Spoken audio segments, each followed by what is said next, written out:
My girlfriend cropped me out of every Instagram post while using my house for her content. When asked why, she smirked, "You should be grateful I even date you." I didn't argue, just went silent. 2 weeks later, she was outside crying with her sister, begging to know why I'd kicked her out. Hey everyone! Before we jump into today's video, I need your help.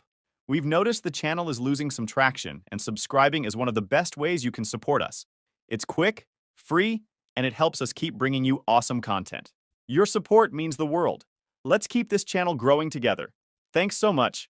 Now let's start the video. Look, I'm 35 male, just your average dude sorting mail at the post office. Been doing it for 17 years now. Nothing fancy about it. Just putting the right letters in the right boxes, clocking in, clocking out. But it pays the bills, gets me those sweet federal benefits, and I've got time for what I actually care about. Pottery. Yeah, pottery. Go ahead and laugh. My buddies do. Call it my old man hobby. But there's something about taking a lump of clay and turning it into something useful with my hands that just hits different. My grandpa taught me in the same garage where I do it now, the house I inherited when he passed. So it's not just a hobby, it's a connection to him. Anyways, I met that girl, I'll call her Amber, at my buddy Jason's cookout last summer. She was this absolute knockout, 26 perfect skin, the kind of girl who knows exactly how good she looks. Way out of my league. I was hanging by the grill when she walked up. She walked up like she owned the place, locked eyes with me, and pointed at my shirt. Said I smelled like clay. Most would have walked away, but she lit up when I said I did pottery. Called it rare. Said guys like me were hard to find. She made it sound like I was some hidden treasure, not a guy who forgot to change after the garage. It was the first time a girl like her looked at me like I was the main event. I remember standing there thinking, is this chick for real? But she kept asking questions. What kind of pieces did I make? How long had I been doing it? Did I sell my work? She seemed genuinely interested, which was weird, honestly. Pretty girls don't usually give a damn about my pottery. I showed her some pictures on my phone, and she started getting really excited. "These are incredible," she said, swiping through my gallery. "Do you have a studio? I'd love to see where you work." Before I knew it, I was inviting her over to see my studio. It's literally just my converted garage, but whatever. When she showed up that weekend, she brought her older sister Casey along. "Hope you don't mind," she said with a smile that made it impossible to say I did. Casey loves artsy stuff too. Right, Casey. Mid-30s, power blazer, probably pays more for her moisturizer than I do for tires. The kind of woman who weaponizes compliments. Everything about my place was charming and authentic, in the same way someone might describe an old gas station bathroom as vintage. She looked around my house like she was mentally calculating the resale value of my soul. But credit where it's due, she knew how to play the game. When she held one of my bowls up to the light and said, "This is so refreshingly honest," I actually believed for a second that she meant it. Rookie mistake. I was kinda confused, but I just nodded along.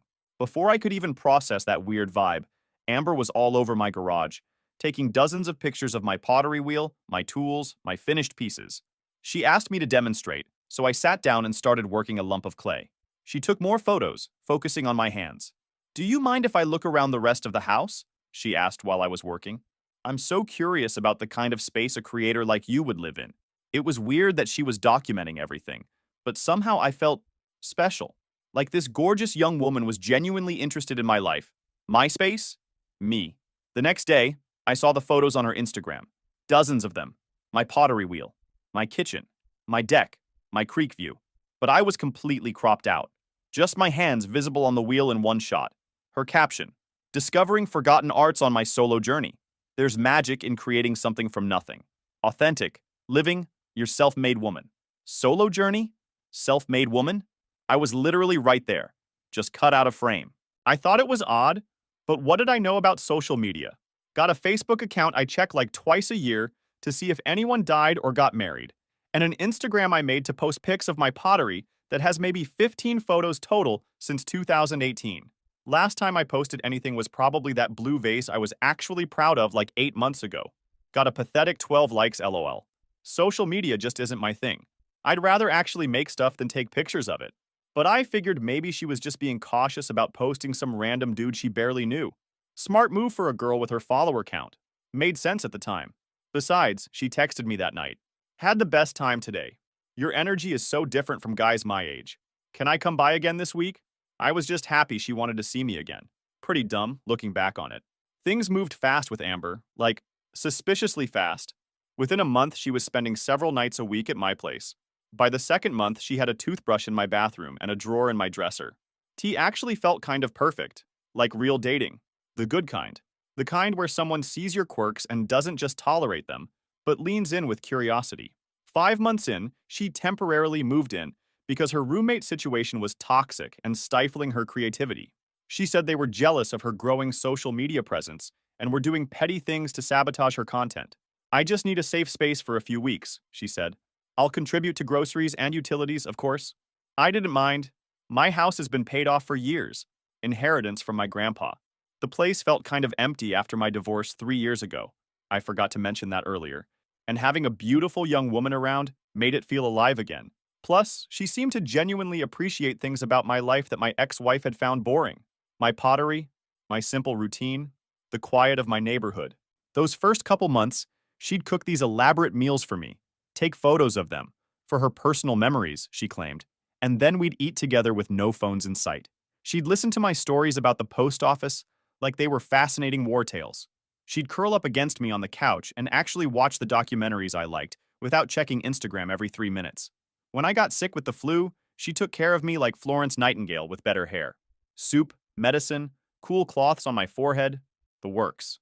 I remember thinking, this is it. This is what I've been missing. She even gifted me this expensive clay I'd been eyeing but couldn't justify buying myself. Because you deserve nice things, she said. But then I started noticing patterns that seemed off. Little inconsistencies that piled up like junk mail. Mainly, the social media thing. Amber never included me in any of her posts. She'd take endless pictures of my house, my backyard, my pottery, even my cat. But somehow I was always just out of frame. My hands might show up shaping a bowl, or my shadow in a sunset shot, but that was it. Not a single photo with me in it. Not even one of those soft launch boyfriend glimpses girls usually post when they're trying to be coy. At first, I brushed it off, thought maybe she was just private or didn't want to make things internet official too soon. But as the weeks went on and her follower count jumped to 45K, it started to feel weird, like calculated weird. Her captions talked about her cozy craftsman bungalow and how she had discovered pottery as a mindfulness practice. Followers commented about how peaceful and inspiring her solo lifestyle seemed. Meanwhile, I was right there, in the kitchen making us breakfast, in the garage teaching her how to throw clay, paying the electric bill on the house she claimed as hers online. I let it stew for a while, gave her the benefit of the doubt. But the more I saw her crafting that picture-perfect single girl aesthetic with my life as the backdrop, the more it messed with me. I wasn't trying to be Insta-famous, I just didn't get why she had to erase me like that. So one morning over breakfast, I finally asked about it, casually, and she sighed, like I didn't get how the world worked. Babe, my followers are there for me and my journey, she explained slowly, as if talking to a child. They relate to me as an independent, self-discovered woman. A boyfriend doesn't fit that narrative right now. It's just marketing. Don't take it personally. Something about it sat wrong with me. Why was her narrative more important than the reality of our relationship? I have no idea where I'm going in this relationship, and I don't know what to expect, but let's just hope it ends up well. There was also the money situation. Despite living rent-free at my place, eating food I paid for, and using utilities I covered, Amber was always just a little short before her brand deals paid out. Can I borrow $50 for Uber today? Got a meeting with this skincare brand. They're going to send me like $500 worth of products.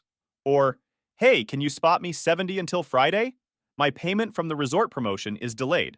Never large amounts, 50 here, 70 there, with promises to pay me back that somehow never happened. Yet she always had money for ring lights, new outfits, and skincare products. Casey would visit once a week for what they called strategy sessions. They'd sit on my deck, drinking my imported seltzers, using my Wi-Fi, planning what they called Amber's content calendar. I'd bring them snacks sometimes, and they'd immediately shower me with compliments. Then Amber started using my cabin by the lake for what she called content retreats. My grandpa had built that cabin too. Nothing fancy, just a 2-bedroom place on a quiet lake about 2 hours north. I'd maintained it over the years, replacing the dock, updating the kitchen. Some of my influencer friends and I want to do a girls' weekend, Amber explained. Would it be okay if we used the lake house? It would be such amazing content. She'd take my Jeep up there with 3 or 4 of her friends for weekends, while I stayed home because having guy energy changes the creative vibe. whatever that meant. The photos from these retreats would blow up her Instagram. Beautiful women lounging on my furniture, drinking from my handmade mugs, captioned with complete bull-like, creating space for authentic female energy. Girls only. High-value lifestyle. The weird thing was, Amber's friends seemed to think the cabin belonged to her. More than once, I overheard her on the phone. Yeah, we can use my lake house again. It's such a perfect getaway. My lake house, my Jeep, my pottery, my life, repackaged as hers for internet clout. Things weren't making any sense. So one night after her friends left from another content retreat planning session, I decided enough was enough. I sat her down at the kitchen table, my face dead serious. We need to talk, I said. I've been noticing how you refer to my property when you talk to your friends. She looked up from her phone, surprised by my tone. What do you mean? I mean how you tell everyone that my cabin is your lake house, how my Jeep is your car, how my pottery is your creative outlet. Oh, that's just shorthand, she laughed, waving her hand dismissively. It's easier to explain to them. Is it? Or is it because you're building a brand around things that don't belong to you? She shifted uncomfortably in her seat. Mark, come on. It's not that serious. It is to me, I said, not raising my voice but not backing down either. I don't mind sharing my things with you, but I do mind you claiming them as your own. She rolled her eyes and took a sip of her fancy seltzer. You know, you're lucky to even be part of my journey, she said, scrolling through her phone dismissively. Most men couldn't handle a woman like me. They get intimidated by ambition. That was it. No hesitation, no second guessing. Something clicked right then. I didn't respond, just stared at her, directly, letting the weight of her words hang in the air between us. After about 10 seconds of silence, she looked up and caught my gaze. Something in my expression must have registered, because her face immediately changed. I didn't mean that. She backpedaled quickly, putting her phone down. That came out all wrong. I was just joking. I nodded slowly. Got it. And I walked into the kitchen. That's all she got, because something in me had already shifted. She wasn't going to change, and I wasn't going to let this drag on until it crashed and burned. I'd seen this story before. This time, I was the one writing the ending. That night, I sent one email to the partnerships department of the two biggest brands she was tagging. I attached property records, time-stamped photos of me throwing clay, and screen grabs of her calling my home her Craftsman bungalow. The brand deals dried up in 48 hours.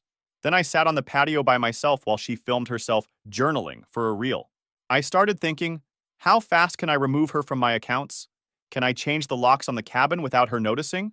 Would she try to play the victim if I made her leave? Or worse, spin it into content? She was smart. Slippery, too. I couldn't just confront her head-on. Not yet. I needed receipts, leverage, a clean break. As I was planning this, and just a few days later, the universe served up confirmation.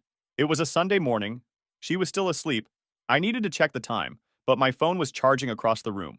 Amber's was right there on the nightstand, so I picked it up. The screen lit up with a notification. A comment from someone named Jessica. Dying at that snoring video. Dump his ass, girl. Snoring video? What the hell? I opened her Instagram.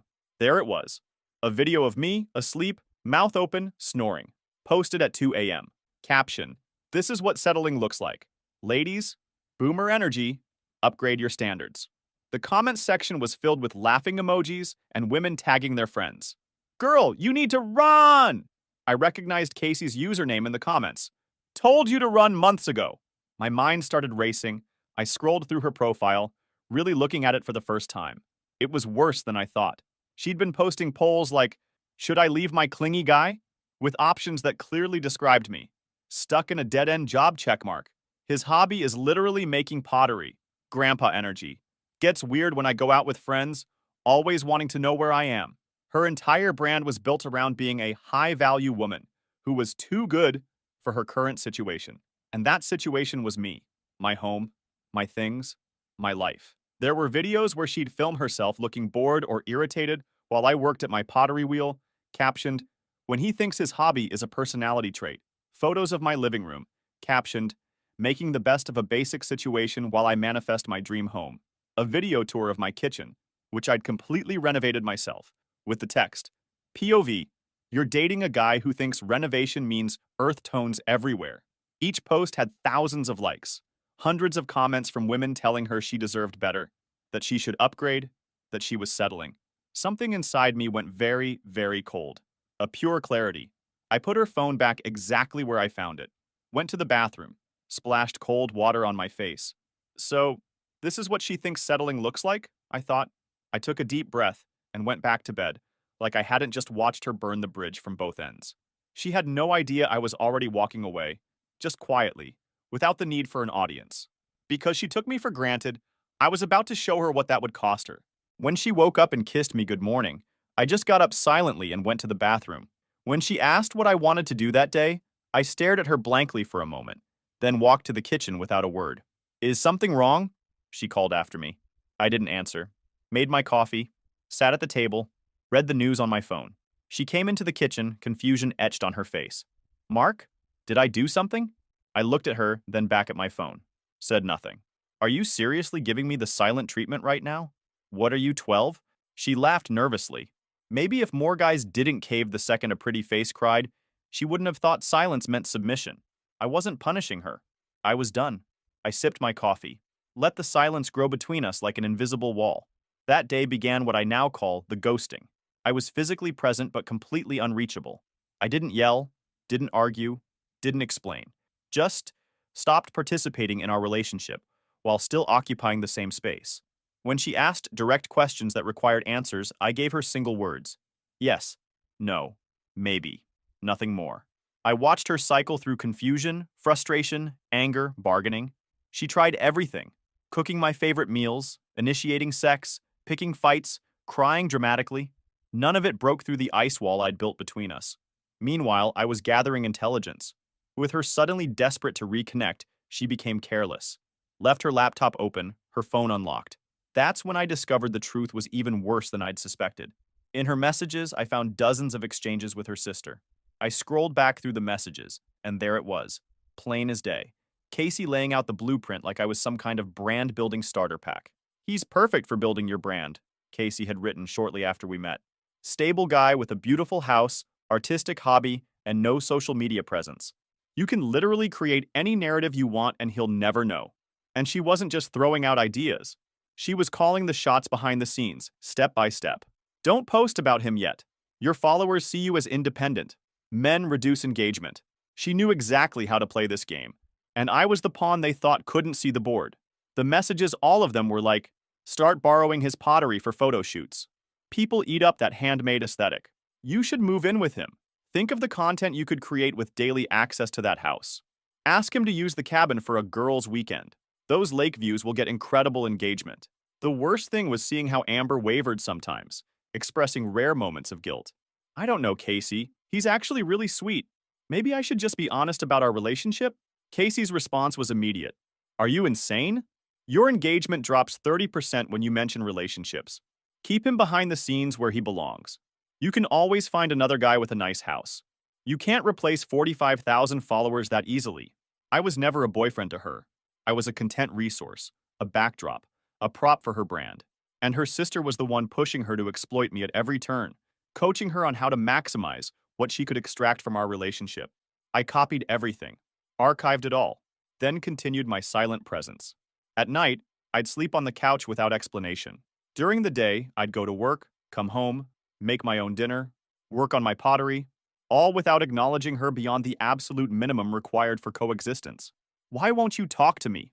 She'd plead, tears streaming down her face. Whatever I did, I'm sorry. Just tell me what's wrong. I'd look at her, then through her, and continue what I was doing. The confusion in her eyes was palpable. She had no playbook for this situation, no protocol for dealing with someone who knew the truth but wouldn't confront her about it. Me going quiet messed with her more than yelling ever could. Without me feeding her ego, covering her bills, or reacting the way she wanted, the whole fake persona she built started wobbling. You could see the cracks forming. She started clinging to Casey more, basically in panic mode trying to figure out how to fix me. I'd catch little bits of their conversations when they thought I wasn't listening. I don't know what happened. He just completely shut down. Did he find something? See something on your phone? I don't think so. He's just gone while still being here. This is bad timing, Amber. You haven't built enough content backlog to transition yet. We need at least 3 more months of cabin content and pottery posts. That's when Casey started coming over more frequently, trying different approaches to break through my wall of silence. The marketing professional attempting to re-establish connection with the resource. Mark, Amber is really hurting here, she said one evening, cornering me in the kitchen. Whatever issues you two are having, you need to communicate about them. The silent treatment is a form of emotional abuse, you know. But Casey's manipulation tactics couldn't touch me now. I didn't give a shit of what she said. I was immune to guilt, to shame, to obligation. I knew their game, and I wasn't playing anymore. All while maintaining my silence, I was making adjustments to my environment, moving my most prized pottery pieces to locked cabinets, changing passwords on accounts, documenting everything I owned with dates of purchase, preparing for the inevitable collapse. The wildest part was watching her content tank in real time. Without me playing along or letting her use my space like a movie set, her posts got real desperate, real fast. 3 weeks into the ghosting, she finally broke. "Why are you doing this to me?" she screamed one night. Not one of my handmade ones. She knew better than to destroy my pottery. Just a generic store-bought mug that shattered against the wall. "What do you want from me? Just tell me what you want." I looked at the broken pieces on the floor, then at her, then went to get the broom. Swept up the mess, dumped it in the trash, all without saying a word. "I can't take this anymore," she sobbed, collapsing onto the couch. "It's like living with a robot, a ghost. Whatever I did, it can't be this bad. Just say something, anything." I put the broom away and walked to my pottery wheel in the garage. Started working a piece of clay as she followed me, still pleading. "Please, Mark. I love you. We can work through this." After an hour, she gave up and went inside. I heard her on the phone with Casey. "I can't do this anymore. He won't talk to me, won't look at me. It's like I don't exist." Casey's solution was predictable. Post through it. Use the emotional authenticity of the situation. Capture the raw struggle. Relationship Challenges content performs well with the algorithm. And so she tried. I'd catch her filming herself crying, then checking the playback to see if it was convincing enough. Staging self-care moments in the bathroom with expensive products. Creating a narrative of personal growth through relationship struggles, all without ever naming what those struggles actually were, because she herself didn't know. But her followers noticed the change. Comments started appearing. "What happened to your beautiful house pics? Did you move? The lighting is different. Where's all the pottery content?" Her engagement dropped. Brand deals went quiet. The aesthetic she'd built on my life was crumbling because I'd simply stopped actively participating in the illusion. Meanwhile, I was executing my own careful plan. Each night after she fell asleep, I'd document more evidence. Screenshots of her fake posts claiming my property as hers. Records of money she'd borrowed. A complete inventory of my belongings that appeared in her content. After 4 weeks of the ghosting, Amber made one final desperate attempt at reconnection. She came to me in the garage, tears streaming down her face, holding her phone. "Look," she said, showing me her Instagram. "I posted about you. I tagged you. I'm acknowledging our relationship publicly. See? I'm trying to fix things."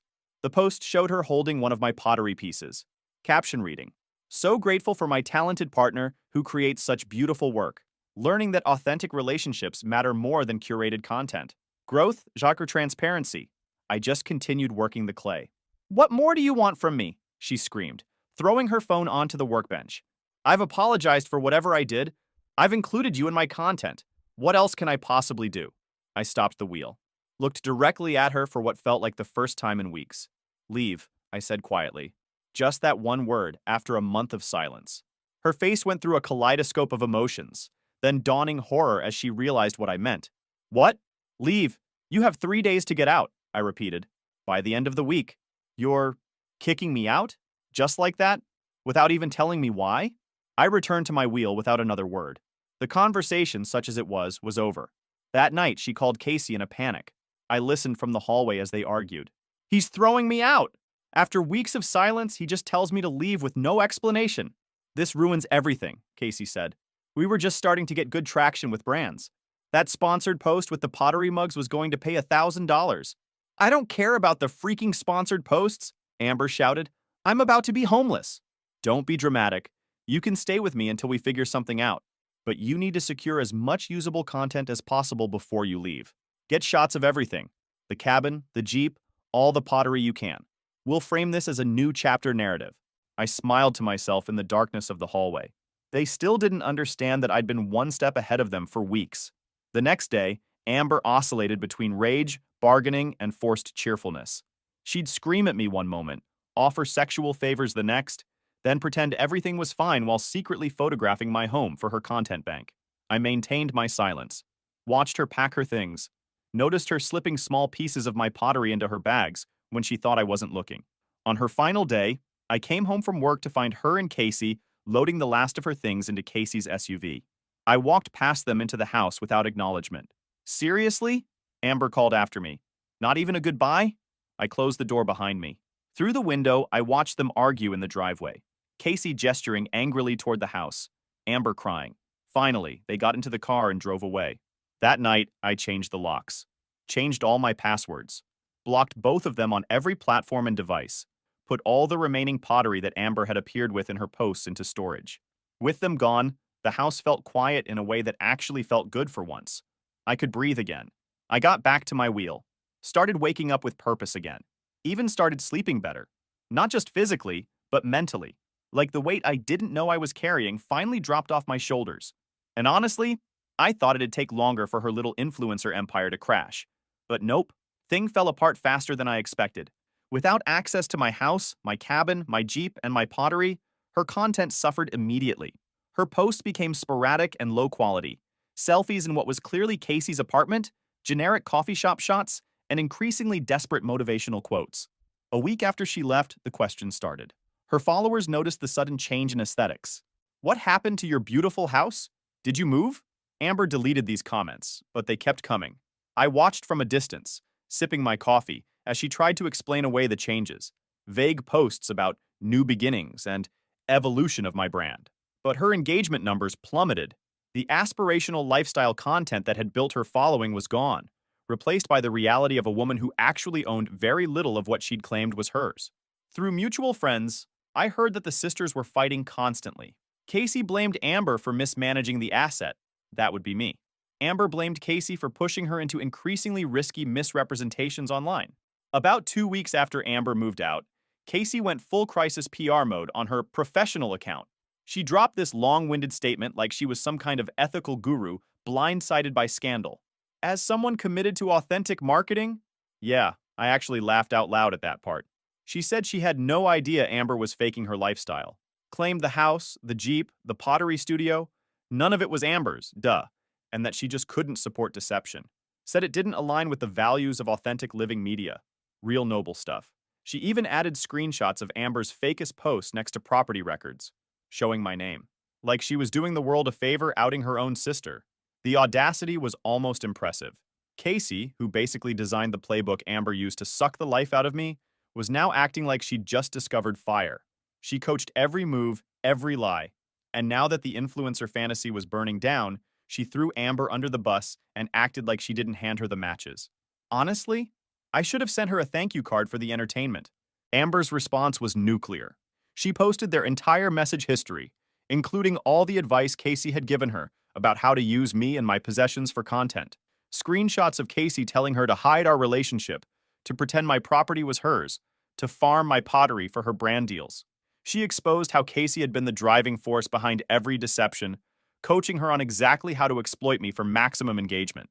My sister isn't just complicit. She's the architect of everything I did, Amber wrote. She identified Mark as a target. She created the strategy. She pushed me to lie. And now she's throwing me under the bus to save her agency. The sisters' public meltdown became minor influencer drama. Casey's agency lost clients. Amber's brand partnerships evaporated. Their reputations in the industry were shattered.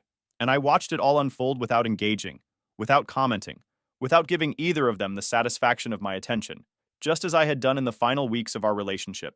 3 months have passed since everything went down. Through mutual friends, I heard that Amber had moved to live with her parents. Casey's agency rebranded, dropping the word authentic from its materials, but was struggling to rebuild after the scandal. As for me, life leveled up instantly. I went full goblin mode in the studio, cranked out some of the best pottery I've made in years. My post office supervisor caught the vibe shift and tossed my name in for a management training program. Nailed it. Picked up a dog, a scruffy little mutt named Lo, who thinks the garage is her personal spa. Rehung my grandpa's fishing photos where they belong. Took my space back like it owed me rent. Then sure enough, Amber sends a letter.